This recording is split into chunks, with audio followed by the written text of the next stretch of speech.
সারা জীবন এই পাপের ফলটা ভোগ করতে হবে। এক, মাদক দ্রব্য দীর্ঘদিন সেবন করেছেন, তওবা করেছেন, ফিরে এসেছেন, আল্লাহ হয়তো মাফ করে দিয়েছেন, আল্লাহ পাক মাফ করে দিয়েছেন, বাট আপনি আপনার দেহের যে ক্ষতিটা করে ফেলেছেন এটা পোষাতে পারবেন না। এক নাম্বার। দুই, তখন আপনি যদি বিয়ে করেন আপনি স্ত্রীকে সন্তুষ্ট করতে পারবেন না। হ্যাঁ।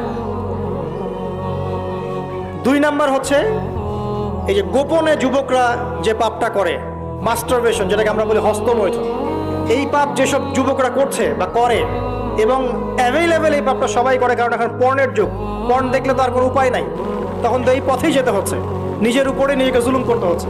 যারা হস্তমৈথুনে অভ্যস্ত হয়ে গেছে এরা যদি তওবা করে ফিরেও আসে, শরীরের যে ক্ষতিটা হয়েছে এটা পূরণ হবে না।